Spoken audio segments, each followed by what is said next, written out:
بسم اللہ الرحمن الرحیم۔ السلام علیکم۔ امید کرتی ہوں آپ سب خیریت سے ہوں گے۔ مجھے ٹیچر بننے کا شوق تھا، جیسے کہ ہر شوق کے ذیل میں کوئی ایسی چیز ضرور ہوتی ہے جس کے حصول کے لیے کسی خاص عہدے، کام اور ہنر کا شوق پیدا ہو جاتا ہے۔ ٹیچر بننے کے شوق کے ذیل میں جس چیز کا حصول میں چاہتی تھی وہ معاشرے میں ٹیچر کی عزت ہے۔ میں سمجھتی تھی کہ ٹیچر بن کر میں معاشرے میں باعزت شہری بن جاؤں گی۔ میں نے ٹیچر بننے کے لیے ہی تعلیم حاصل کی تھی۔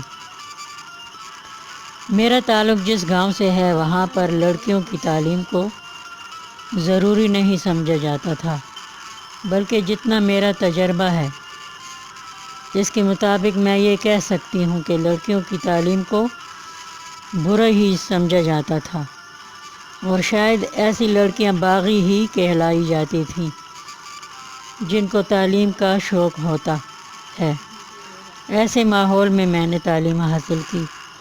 خیر، مجھے تو صرف اپنے خاندان کی بڑی بوڑھیوں کی طرف سے ہی مسئلہ تھا، جو مجھے اسکول کی کتابیں پڑھتے دیکھ کر کہتی تھیں کہ میں جادو ٹونے اور تعویذ دھاگے کی کتابیں پڑھتی ہوں، اور پھر اپنے خاندان کی ان بڑی بوڑھیوں پر جادو کرتی ہوں، جس کی وجہ سے ان بیچاریوں کو کبھی بخار کی شکایت ہو جاتی ہے اور کبھی سر میں درد ہو جاتا ہے۔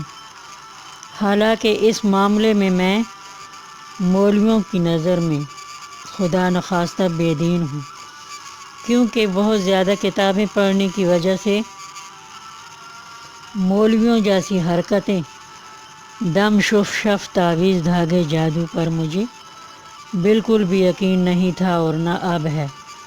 میں سمجھتی ہوں کہ یہ پیسے کمانے والوں کے ہتھ گنڈے ہیں اور اس سے کسی کا بھی کوئی بھلا نہیں ہوتا۔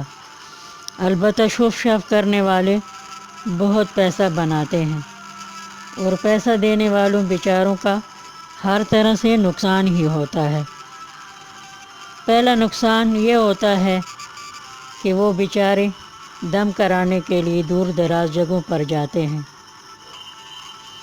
مفت میں پیسے ضائع کرتے ہیں، اور دوسرا بڑا نقصان یہ ہوتا ہے کہ اللہ تعالیٰ کے سوا دوسروں کے پیچھے بھاگنے سے ان کے ایمان بھی کمزور ہو جاتے ہیں۔ قرآن مجید ہر گھر میں موجود ہے، نماز ہر مسلمان پر فرض ہے۔ اگر مسلمان مومن ان دونوں اعمال کی طرف جا کر اللہ تعالیٰ سے رجوع ہو کر اپنا مسئلہ پیش کر کے یقین کے ساتھ اپنے مسئلے کے حل کے لیے دعا کریں تو اللہ تعالیٰ جو تمام مسائل دور کرنے پر قادر ہیں وہ ضرور دعا سنیں گے اور قبول فرمائیں گے۔ قرآن مجید ہر بیماری کے لیے شفا ہے۔ قرآن مجید کی تلاوت کرنے کے بعد قرآن مجید پر ہاتھ رکھ کر جو دعائیں کی جائیں وہ ضرور قبول ہوتی ہیں۔ بے اولاد کو اولاد ملتی ہے، غریب کو دولت ملتی ہے، اور بیماروں کو بیماری سے شفا ملتی ہے۔ یہ میرا ذاتی تجربہ ہے۔ کھلے قرآن مجید پر ہاتھ رکھ کر تلاوت کے بعد دعائیں اتنی جلدی قبول ہوتی ہیں کہ کوئی سوچ بھی نہیں سکتا۔ تو میں بات اپنے ٹیچر بننے کے شوق کی کر رہی تھی۔ میں نے علامہ اقبال اوپن یونیورسٹی سے اپنی تعلیم جاری رکھی تھی۔ یہاں سے ہی میں نے PTC بھی کیا تھا، جو اس وقت ٹیچر بننے کے لیے ضروری تھا۔ پھر وہ سب کچھ شوق وغیرہ خواب ہی بن گیا۔ اب تو میں اپنے مسلمان معاشرے میں پھیلی ہوئی شرکیہ رسموں اور اللہ تعالیٰ کے ساتھ شرک کو لے کر بہت خوفزدہ ہوں۔ یہ ان پڑھ مرد اور عورتیں جن کو اپنے دین کی سمجھ نہیں ہے، وہ جنات پریوں اور روحوں کا ڈھونگ رچا کر پیسوں کے لیے دم کے اڈے چلا رہے ہیں۔ جگہ جگہ شرک کے اڈے کھول گئے ہیں، اور عوام الناس اللہ تعالیٰ کو بھول کر ان کے اڈوں پر دم کرانے کے لیے جاتے ہیں، ان اڈوں پر رونق بڑھاتے ہیں۔ اگر یہ ڈھونگی عورتیں اور مرد اللہ تعالیٰ کا نام لے کر شف شف کرتے تو پھر بھی خیر تھی، مگر ان بدبختوں نے تو جنوں، پریوں اور روحوں کے نام پر ڈھونگ رچا رکھا ہے۔ اللہ تعالیٰ کے ساتھ شرک ہے جو سراسر جھوٹ پر مبنی ڈرامہ ہے۔ ان ظالموں کو معلوم نہیں ہے کہ شرک ایسا گناہ ہے جس کی معافی نہیں ملتی۔ حقیقت یہ ہے کہ انسان کو اللہ تعالیٰ نے اشرف المخلوقات بنایا ہے اور جنات غیب کا علم نہیں جانتے۔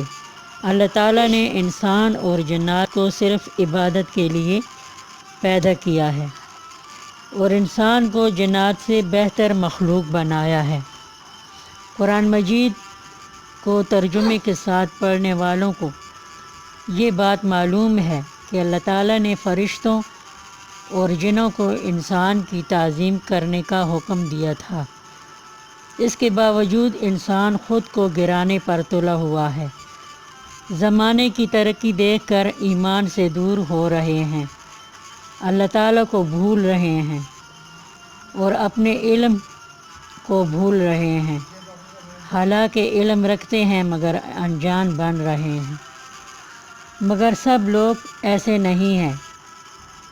مجھے یقین ہے کہ ایسے لوگ تھوڑے ہیں جو پوری انسانیت کو گرا نہیں سکتے۔ اللہ تعالیٰ سب دیکھ رہے ہیں۔ شرک کرنے والوں کو کبھی برکت نصیب نہیں ہوتی۔ مجھے سننے کا شکریہ۔ اب اجازت، اللہ حافظ۔